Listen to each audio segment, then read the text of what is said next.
Your inner critic just won't shut up, right? I mean, that voice that second guesses every idea, picks apart every flaw, and if you let it run wild, you will never publish, you'll never create, and it's not because you're untalented or undeserving, but it's because you're exhausted from fighting that battle inside your own head.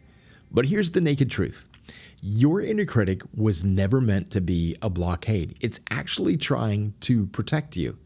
And today I'll show you 3 ways that you can hire your inner critic. Yeah, I said hire. Not silence it, not duct tape it up and throw it away in the closet, but give it a job description and turn it into your best supporter.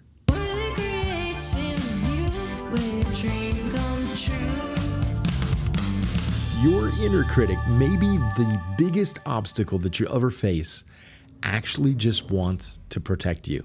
It was meant to watch for danger. And not just physical danger, but social threats too. And here's the science. Your brain reacts to rejection and shame almost the same way that it reacts to physical pain. The amygdala and threat circuits are just going to light up. And that's why a cruel comment or being embarrassed can actually feel like a physical gut punch. And without clear boundaries for that inner critic, it's going to panic and it tries to just shut you down. And the most surprising role of your inner critic is actually the exact opposite of what you've probably been told your entire life. So let's start at the top. I want you to imagine that you are shipping a book or a film or a painting, and it's had no editor, no second set of eyes looking at it, no quality control at all.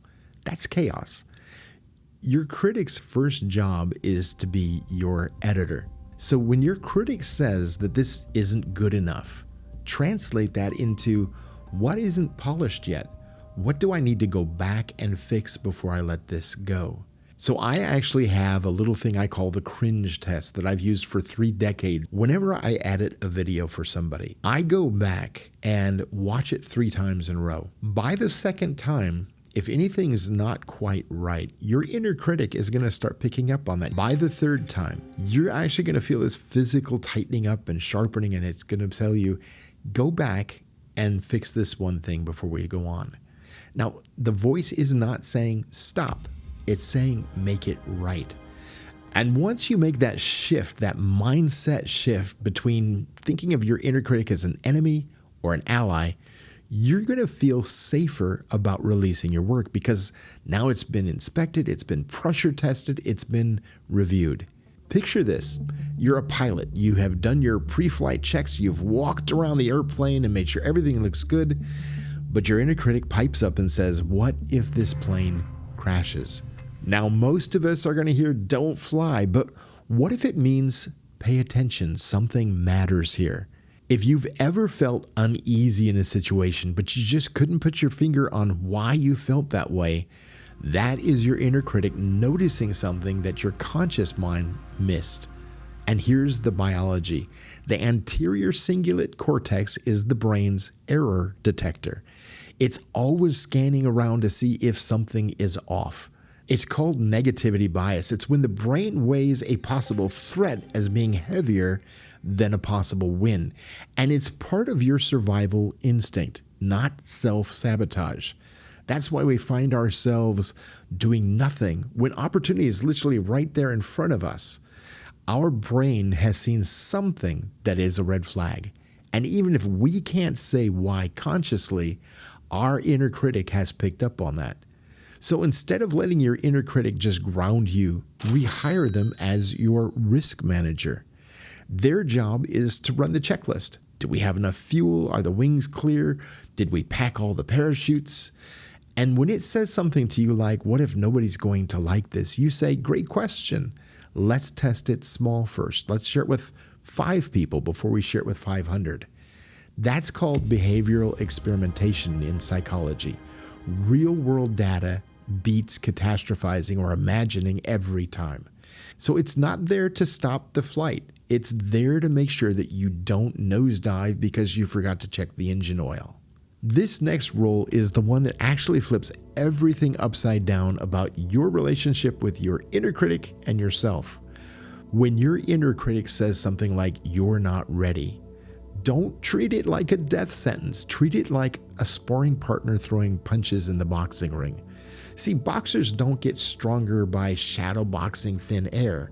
They get stronger by being tested, by fighting back. Now, as creatives, we know that the world is full of critics and trolls, and your inner critic just wants you to be ready for them. So when it says, you'll never make it, your answer should be, watch me.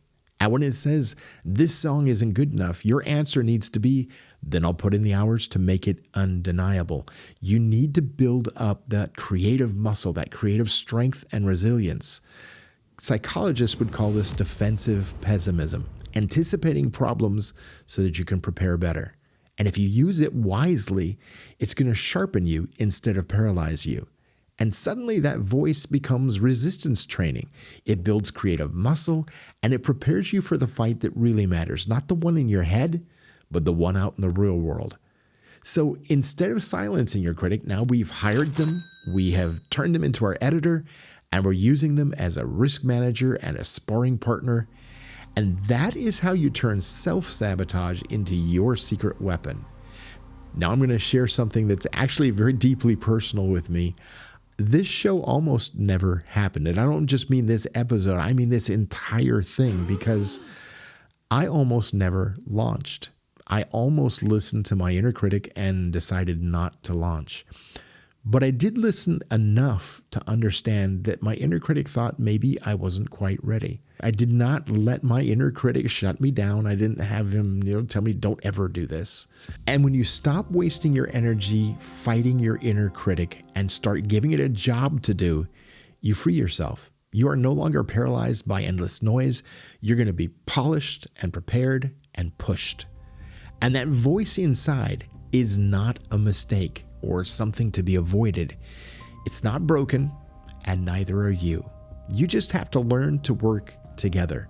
And research shows that when self-criticism softens into self-correction and self-compassion, mental health and productivity improves. Live creative. You are not broken. You can heal. And yes, even your inner critic becomes your secret ally. And here's the thing, whether it's your inner critic or your career, there's one truth that changes everything. No one is coming to save you. And that's actually the good news. You want this, and that's what we're going to tackle next time.